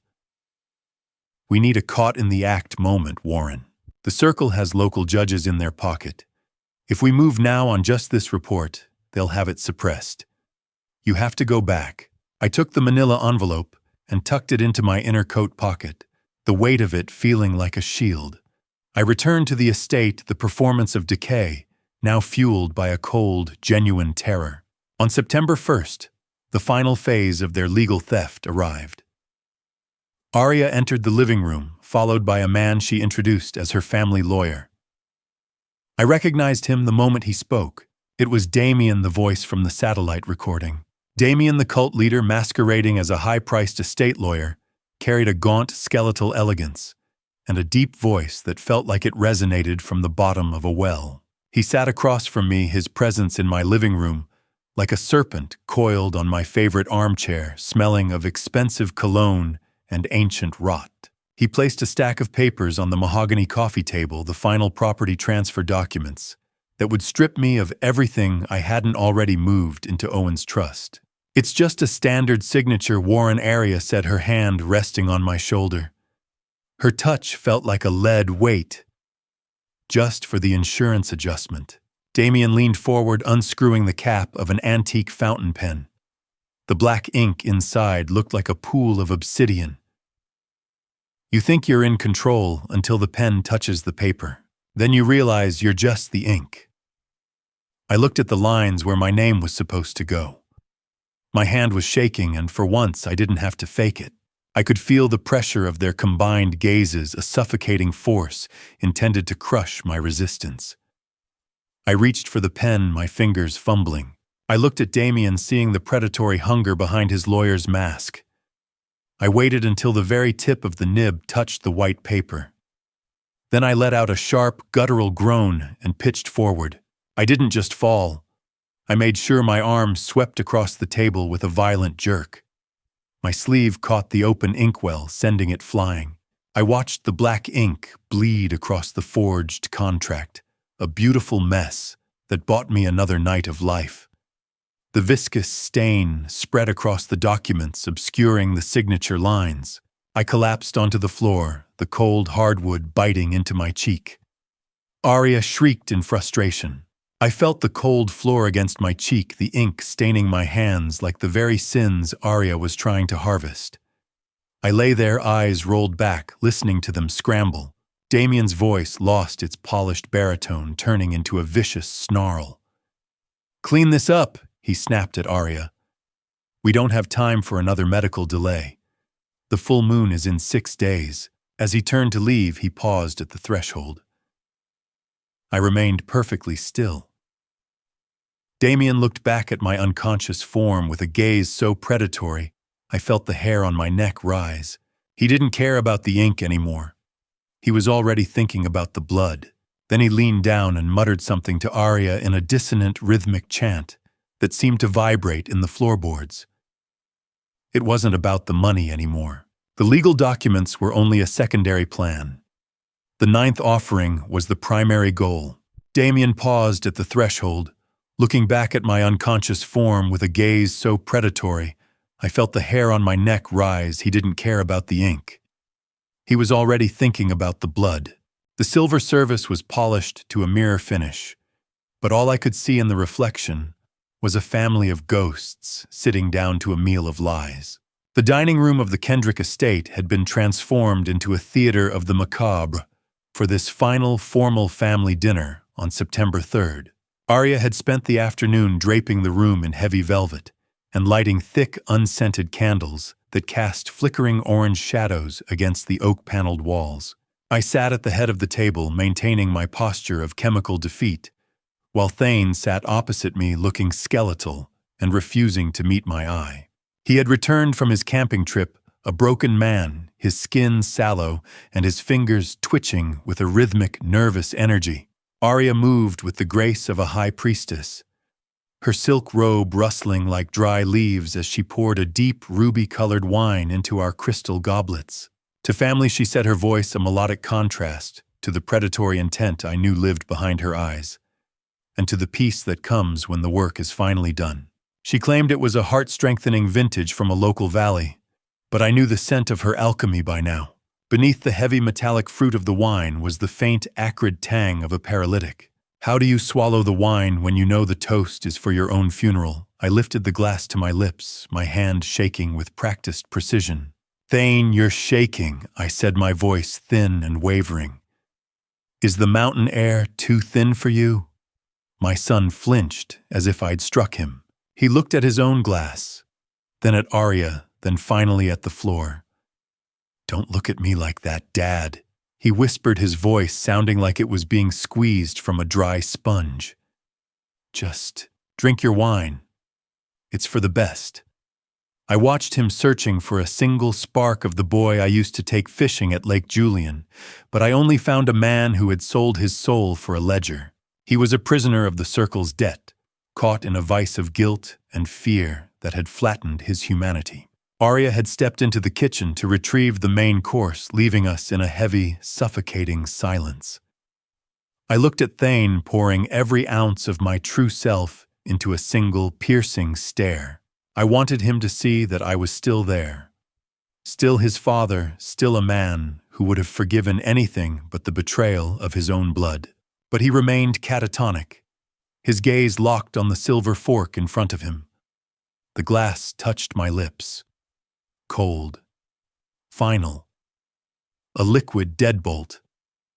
I didn't drink. As Arya returned, I used a hidden ultra-absorbent napkin, I had stitched into my sleeve to soak up the ruby liquid while maintaining the illusion of a deep swallow. I set the glass down, letting my eyes glaze over. The performance had to be flawless. I staged a gradual collapse, letting my chin drop toward my chest and my breathing become heavy and labored. Arya watched me with clinical interest, checking her watch. "He's under," she said, her voice stripping away the warmth of the loving daughter-in-law. "The ninth offering is ready for the moon." Thane stood up his chair, scraping violently against the floorboards. "Are you sure?" he asked, his voice cracking. Arya didn't answer with words. She simply nodded toward me. "Help me get him upstairs." What followed was a terrifying intimacy I will never forget. I remained completely limp, a dead weight in the hands of my executioners. Thane took my shoulders, his grip tight and desperate, while Arya hauled my legs. They carried me up the grand staircase, my head lolling against Thane's suit jacket. I could feel the rough texture of the fabric and the frantic hummingbird beat of his heart through his chest. Being carried by Thane was like being held by a ghost, a man who had already died inside, leaving only a hollow shell to do the heavy lifting. We reached the master bedroom, and they tossed me onto the bed, with the indifference of movers handling a discarded sofa. 17 days, Arya muttered, smoothing her hair. "That's all we need to scrub the accounts clean once the vessel is cleansed." She began preparing the transport materials, her movements efficient and cold. Thane didn't help her. He stood by the window, staring out at the darkening Blue Ridge peaks. I remained perfectly still, my breathing shallow and rhythmic, until I heard them turn toward the door. Arya led the way, her heels clicking a sharp, victorious rhythm on the hardwood. Thane followed, but he paused at the threshold. The door clicked shut, leaving me in the dark. But the sound that broke the silence was the one that truly chilled me, my son. The architect of my demise weeping like a broken child in the hallway. I heard his voice crack in a jagged sob, a muffled confession that Mom died for nothing.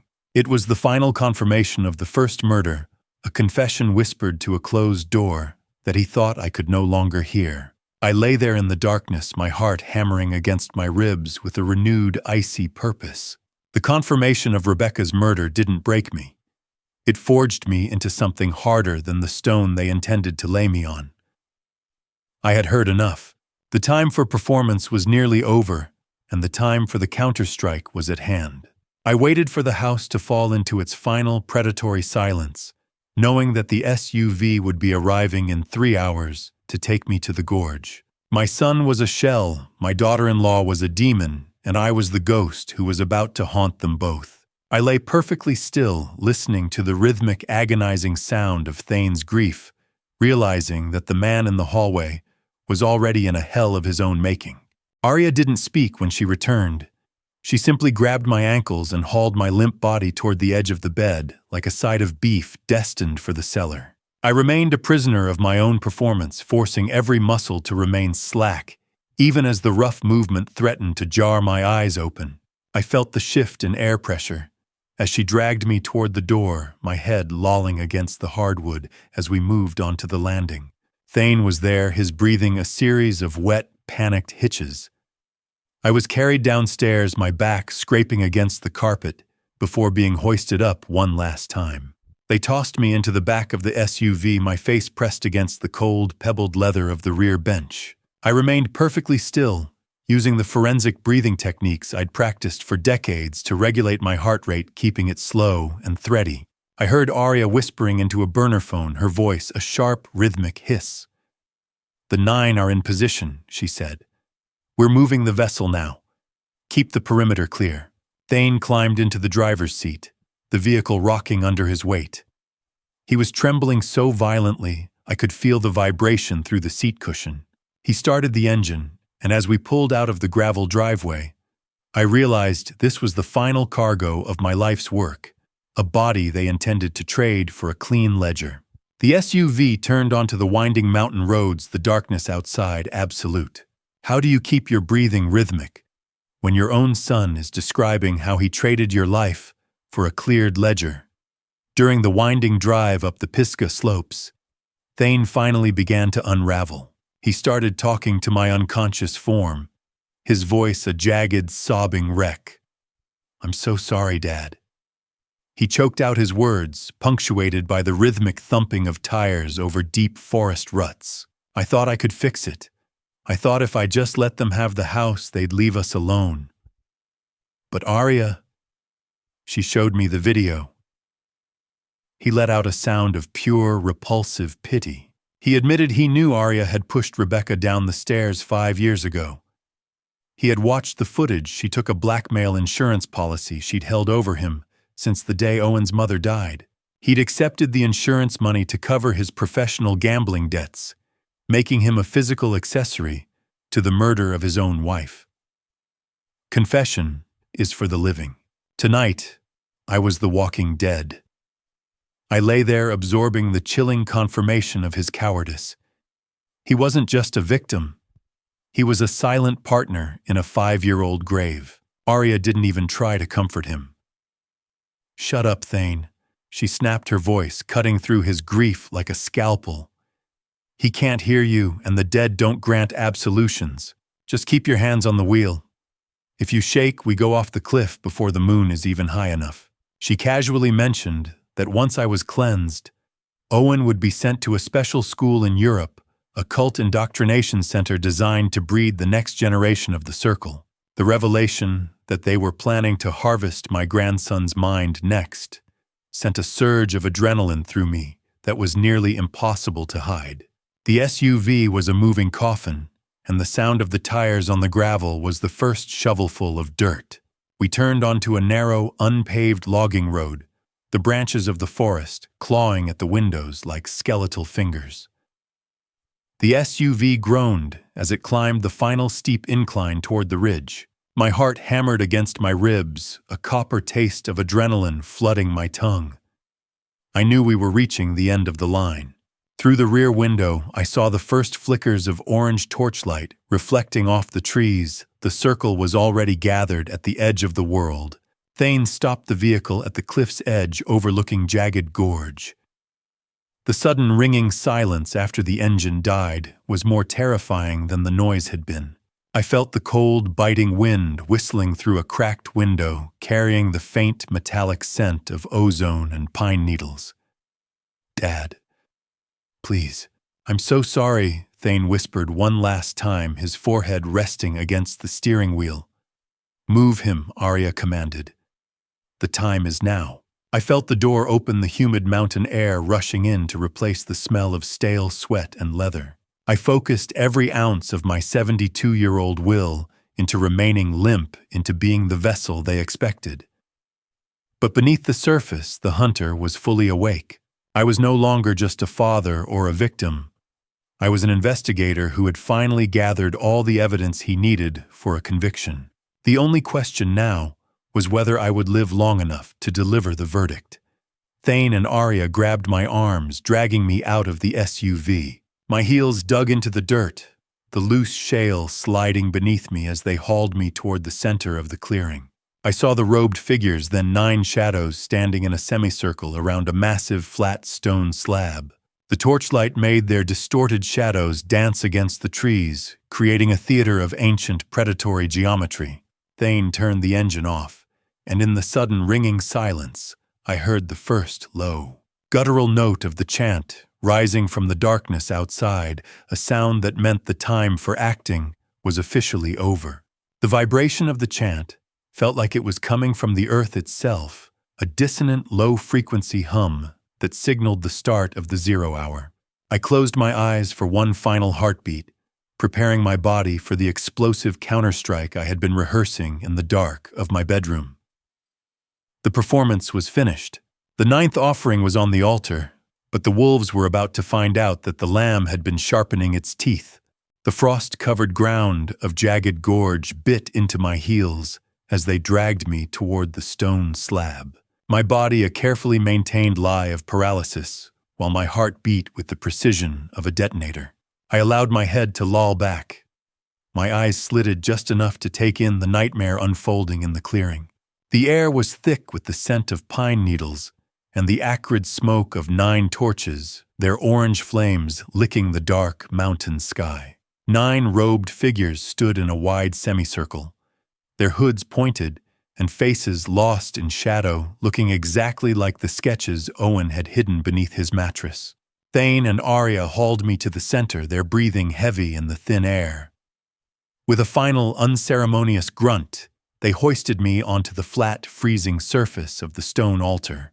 I lay there, positioned crucifixion style, my back absorbing the ancient cold of the rock. Damien stepped forward, shedding his lawyer's persona for the gaunt, skeletal elegance of a high priest. Brothers and sisters, the vessel is primed. He announced, his voice a resonant baritone that seemed to vibrate through the very stone beneath me.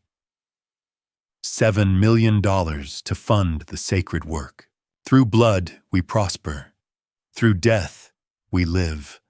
The rhythmic chanting of the cultists began then, a low, guttural drone that felt like a hypnotic physical pressure against my chest. They believed I was a captive audience, a drugged sacrifice incapable of even blinking. What they didn't know was that the paralytic Arya believed she had administered was actually swapped for a harmless saline solution by Nurse Elena during my ER visit.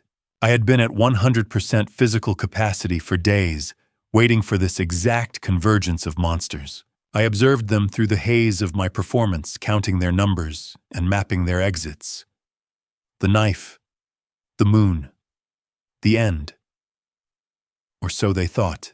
Damien reached into the folds of his robe and produced an etched silver ceremonial blade, the metal gleaming with a predatory light under the full moon. He held it aloft, the silver reflecting the orange torchlight and the pale lunar glow.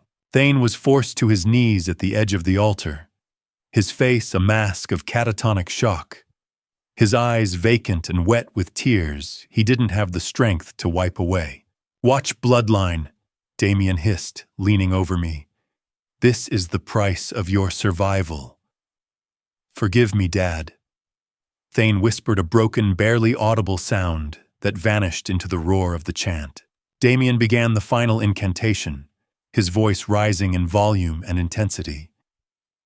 He started the slow, ceremonial descent of the blade, the silver tip inching toward the center of my chest. I didn't move. I waited, counting my heartbeats, calculating the trajectory with mathematical precision. How many times had I practiced this motion in the dark of my bedroom while they thought I was sleeping? I waited until the blade was exactly 6 inches from my skin. Then the trap snapped shut. My hand exploded upward, my iron grip clamping onto Damien's wrist with a strength that shocked even me. The chanting stopped, instantly replaced by a collective gasp of pure, unadulterated horror. I didn't give him a second to recover. I rolled off the altar, using Damien's own momentum to slam him face down onto the stone slab where I had just been lying. The silver blade clattered to the ground, a useless toy. Simultaneously, the forest exploded. Blinding white light erupted from the tree line as Garrison's police team breached the clearing. The spotlights were a divine intrusion, stripping the shadows from the clearing and exposing the monsters for the cowards they were. Sirens wailed the sound, a beautiful, chaotic symphony that signaled the end of the 9th offering. Police hands in the air. "Nobody move!" The command echoed off the gorge walls as officers in tactical gear swarmed the site. I held Damien pinned to the altar, my knee in the small of his back, my hand twisting his arm until I heard the satisfying pop of a shoulder joint. "I'm not dying tonight, Damien," I snarled into his ear. "But you're definitely going away." The clearing was a sea of blue and red strobes, the robed figures scattering like roaches, only to be tackled by Garrison's men. I looked up and saw Garrison himself, his rifle raised, his face a mask of professional fury as he moved toward us. I felt the adrenaline beginning to ebb, replaced by a cold, crystalline satisfaction. The circle was broken. Thane remained on his knees, staring at me as if I were a ghost returned from the grave. Arya was nowhere to be seen in the immediate chaos, her absence a sharp, stinging needle of intuition in the back of my mind. As the cuffs clicked onto Damien's wrists, the metal biting into his skin, he let out a low, viscous laugh that made my blood run cold. "You think this is over, Kendrick?" He wheezed, his face pressed against the cold stone. "Look at the tree line. You're too late. She's already gone with the insurance." I turned my head just in time to see a flash of white through the skeletal trees, Arya's briefcase disappearing into the darkness toward the cliff's edge. A scream tore through the night, a high-pitched sound of final betrayal that didn't come from a cultist, but from the forest itself. I ignored Garrison's orders to stay down my legs, finding a strength they shouldn't have had as I tore after her. I turned my head as the cuffs clicked onto Damien's wrists just in time to see Arya's white briefcase disappear into the tree line, followed by a scream that sounded like a final betrayal. I ignored the scream of my 72-year-old joints and the shouting of the officers behind me, my eyes locked on the white flash of Arya's briefcase through the skeletal trees. Adrenaline is a deceptive fuel. It masked the structural failure of my knees as I tore through the undergrowth branches, clawing at my face like the hands of the very ghosts I was trying to avenge. I could hear her ahead of me, the heavy thud of her designer heels, unsuited for the mountain shale, and the frantic, shallow breaths of a predator who realized she had become the prey. I burst through a final screen of laurel and found her at the jagged edge of the gorge. The wind here was cold and biting, howling up from the 200-foot drop like a physical weight. Arya turned the moonlight, catching the sheer terror behind her eyes before she attempted to pull her mask of innocence back into place. "Warren, please," she wheezed, clutching the briefcase to her chest as if it were a shield. "You don't understand. They forced me. I was a vessel too." I didn't stop. I kept my pace steady, closing the distance with the mathematical certainty of a closing trap. I knew the truth now, and the truth had a name: Rebecca Bishop. A staircase. A shove. 5 years of silence sold for an insurance check. "You didn't just kill her, Arya," I said, my voice cutting through the wind with a clarity that surprised me. "You turned my son into a parasite. You used his fear to hollow out his soul." Arya's mask finally shattered, replaced by a low, viscous laugh that was stripped of all humanity. Rebecca was weak, Warren. She spat, her eyes flashing with a predatory light. "She found my phone, she saw the transfers, so I found the stairs. It was so easy. And Thane, he was even easier. He loved the money more than he loved her memory." I felt a cold, crystalline fury settle in my chest, a final clarity that wiped away the last of my paternal illusions. She had been the architect, but he had provided the foundation of silence. I stopped 10 feet from her, the loose, sliding shale underfoot, warning me of the crumbling perimeter. Arya held up the white briefcase, her knuckles white. "I have it all, Warren. $7 million. Think of Owen. We can leave.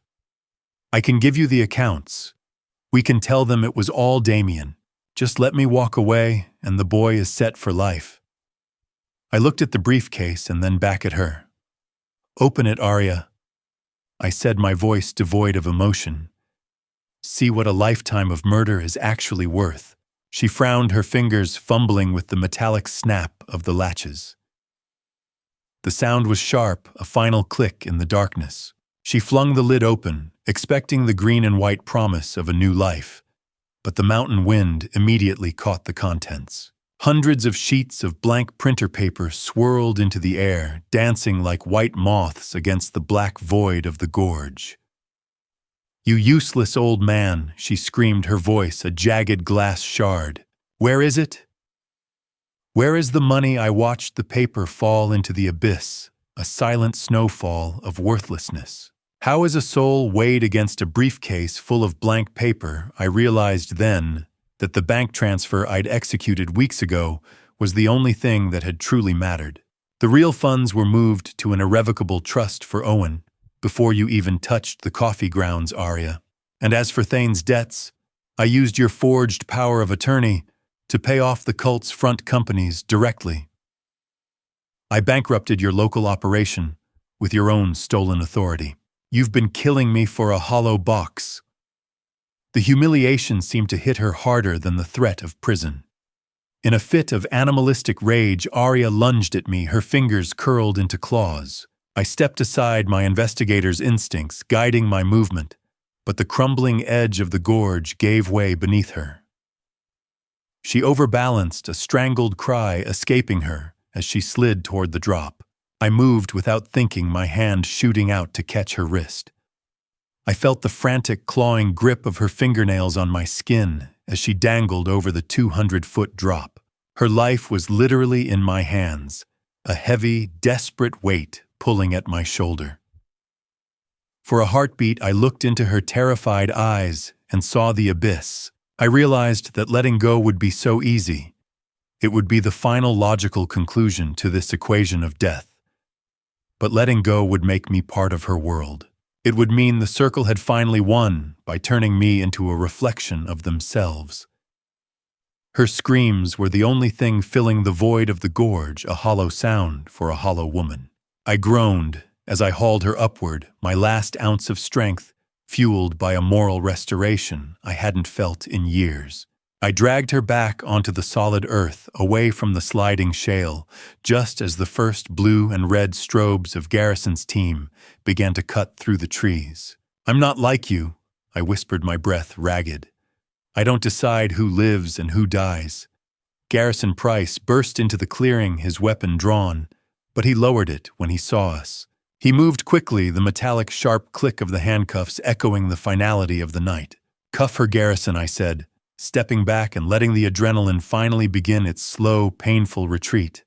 Let the cage be her altar now. As Arya was led away, her head bowed and her silk robe torn, I noticed something glinting at her throat. It was a locket that had belonged to my late wife, a silver piece I thought had been lost years ago. She had been wearing it as a trophy of her successful infiltration, a final insult I hadn't even noticed until the light of the police van hit it. I watched the taillights of the police van disappear, but the hardest part of the night was still standing 30 feet behind me, kneeling on the altar where he had almost watched me die. The adrenaline that had sustained my old bones began to ebb, leaving behind a cold, hollow ache as I looked at my son, not the architect or the accomplice, but the boy who had once traded his integrity for a handful of silver. I walked back toward the altar stones where Thane was still catatonic, his frame slumped against the cold, unyielding granite that was supposed to have been my tomb. The flashing, rhythmic blue lights of the police cruisers washed over the gray altar stones, turning the scene into a surreal, strobing nightmare of shadow and ice. I felt the cold, wet feeling of the grass through my thin trousers as I stopped a few feet away from him. He was trembling violently on the frost-covered ground, his breath coming in ragged, shallow hitches that puffed white in the metallic, sharp taste of the night air. Thane looked up at me, his eyes wide and leaking tears that left dark tracks through the dirt on his face. "I did it for Owen, Dad," he choked out, his voice a high-pitched, desperate whine. "I swear." She was going to take everything. She said if I didn't help, we'd be out on the street. I stood over him, not with the weakness of a victim he had helped to create, but with the heavy, terrible authority of a father who had finally seen the true face of his child. "You didn't do it for Owen Thane," I said, my voice sounding like the grinding of stones. "You did it because you were afraid to be poor. You traded your mother's memory and your father's life for a cleared ledger and a house you didn't earn. How do you look at the man you taught to walk and see the person who tried to help you into your grave?" The question hung between us, unanswered by his pathetic sobs. Thane tried to reach for my hand, but I stepped back, the rhythmic crunch of gravel under heavy police boots drawing closer as Garrison's men began to sweep the clearing for any remaining cultists. "Dad, please," Thane begged, his voice breaking. "She trapped me. She showed me things. I had to. I actually thought about backing out. 3 times, Dad." I almost stopped her. He looked at me with a flicker of hope, as if a near miss at morality was enough to grant him a reprieve. But then he confessed the final weight that kept him anchored to the circle. "Each time I tried to walk away, She showed me a gift, he whispered. A piece of jewelry she'd taken from Mom's vanity before the stairs. A locket. A ring. She reminded me that she already owned my past. If I went to the police, she'd make sure I went down for the accident, too. The lake was blue. The blood was red. The memory was a lie. I remembered taking him to Lake Julian when he was 10, teaching him how to cast a line and telling him that a man was only as good as the truth he kept. I realized now that the boy on that boat had been a stranger to the man kneeling in the dirt. A man's character is tested when he has power, and when he's lost everything I told him, looking down at the wreckage of my legacy. You failed both tests, Thane. You let a monster into our home because you were too weak to stand on your own 2 feet. Please, he whimpered, the sound of the handcuffs clicking on the other cultists echoing through the trees. Don't let them take me. Don't let Owen know what I am. Tell him I was sick. Tell him I wasn't evil. I felt a profound sorrow that transcended my own anger. I realized that while I could find it in my heart to forgive the man, the broken, hollowed-out version of the son I loved, I could not shield the criminal from the consequences of his choices. To do so would be to continue the very cycle of lies that had nearly extinguished us both. Garrison Price approached us then, his heavy police boots slow and deliberate. He looked at me, a silent question in his eyes, waiting for the signal. I took a deep breath, the cold air stinging my lungs, and gave a single, slow nod. The law has no heart to forgive with Thane, I whispered. Garrison stepped forward and pulled Thane to his feet. The metallic, sharp click of the handcuffs wasn't just steel. They were the final period at the end of a long, dark sentence Thane had been writing for years. I forgive you, son, but I won't lie for you. I watched as Garrison led him away toward the police vans, Thane's legs buckling as he begged for mercy that no longer belonged to me. The silence of the forest was suddenly weighing more than the noise, a heavy, suffocating blanket that pressed down on the clearing as the last robed figure was hauled into the shadows. I stood alone in the center of the ritual site, the gray altar stones looking small and insignificant in the dawn's first light. I thought the night was over, that the ledger was finally closed. Then the silence was shattered by a sound that made my blood turn to ice. Garrison's radio clipped to his shoulder as he walked toward the command post, crackled with a frantic, distorted burst of static. A voice, high-pitched and terrified, cut through the mountain air. "Captain, come in. We've secured the perimeter at the estate, but we have a problem. The lieutenant, Xavier, he's still inside. He's barricaded in the nursery. The boy is in danger. I repeat, the boy is in danger." The world tilted on its axis. Garrison revealed that the circle had a third member inside the Kendrick household. The real estate agent, who had been handling the sale of the house, was also a high-ranking cultist, the one they called the lieutenant.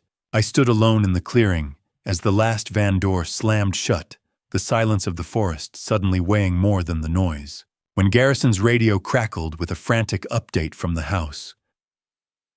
"The lieutenant is still inside. The boy is in danger."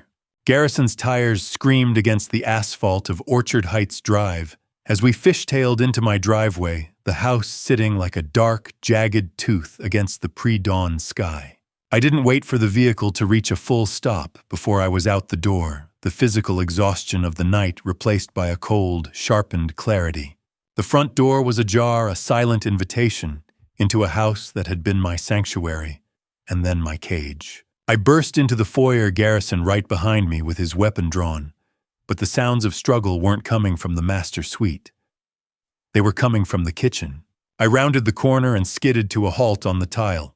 Lieutenant Xavier, a man whose nondescript face had faded into the background of my life as a neighbor for years, now stood exposed in my kitchen with a cold, frantic desperation in his eyes. He was the one who had played the role of the humble real estate agent.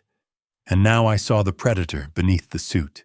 He had Owen pulled against his chest, one hand gripped tightly around the boy's waist, while the other held a heavy kitchen knife flat against the table.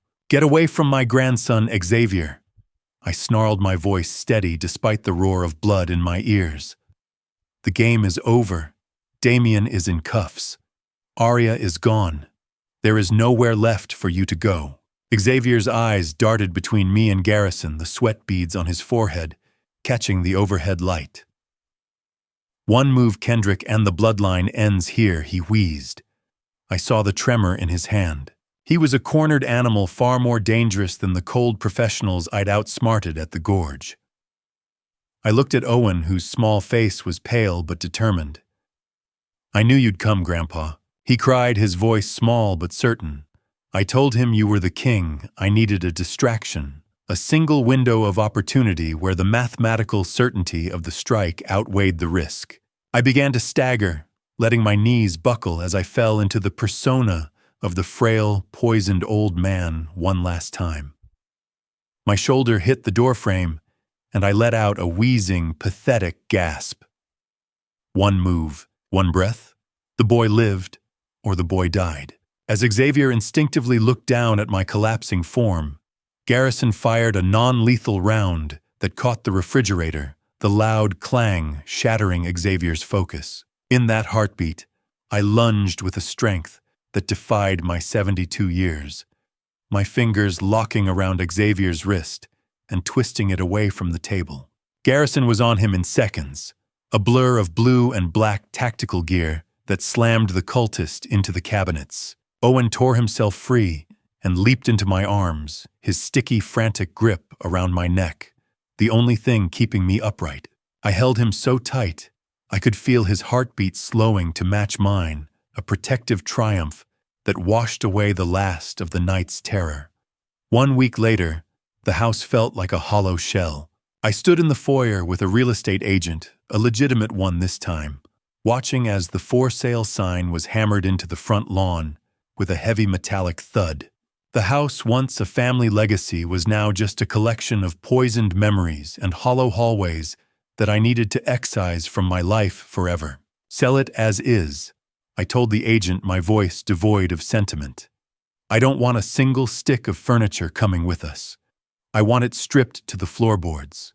The woman looked at me with a mix of pity and professional greed. It's a beautiful property, Mr. Kendrick, she said, her eyes scanning the mountain view.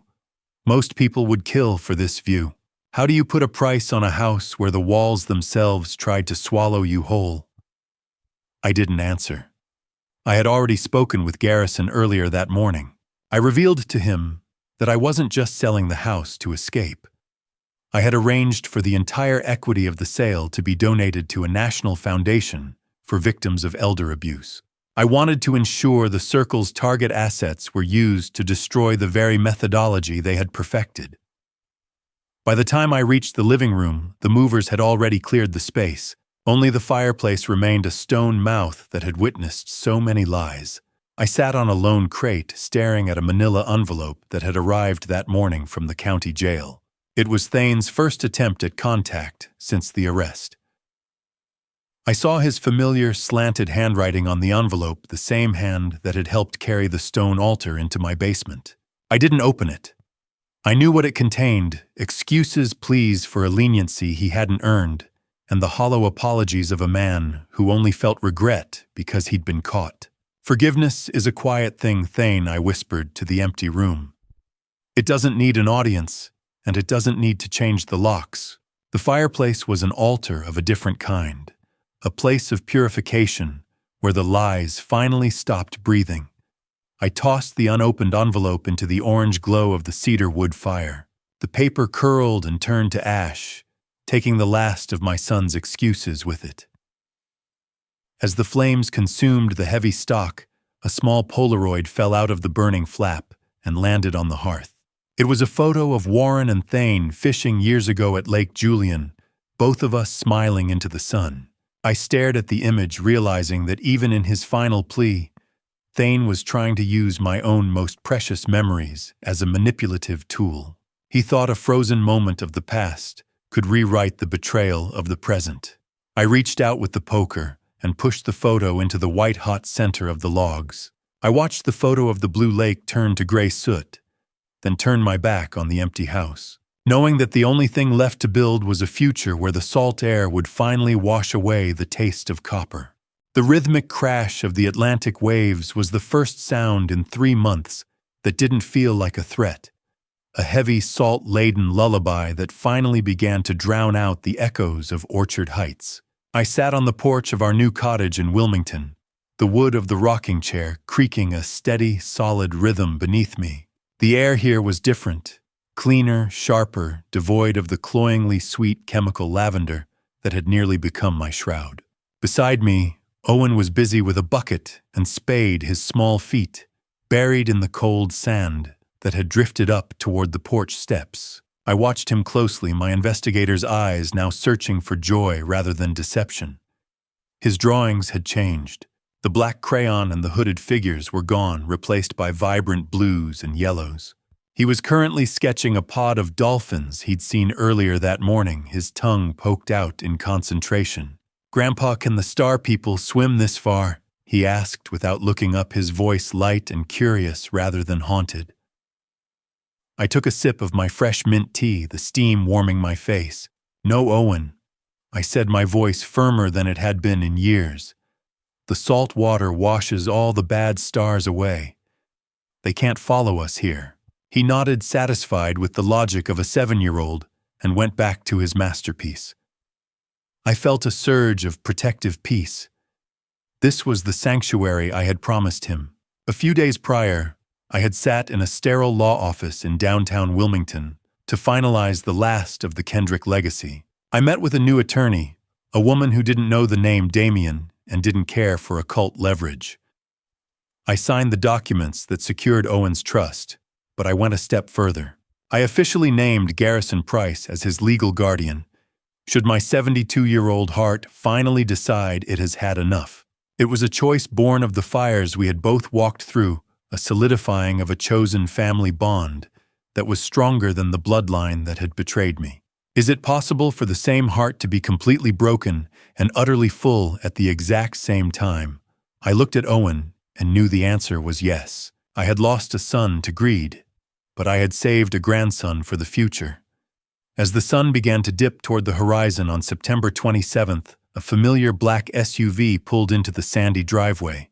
Garrison stepped out, looking weary but satisfied, his shoulders less slumped than they had been at the gorge. He joined me on the porch, the smell of salt air and fresh tea a far cry from the gun oil and pine of our last meeting.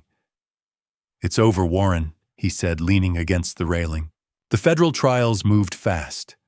Aria and Damien received life sentences without parole. No appeals, no loopholes.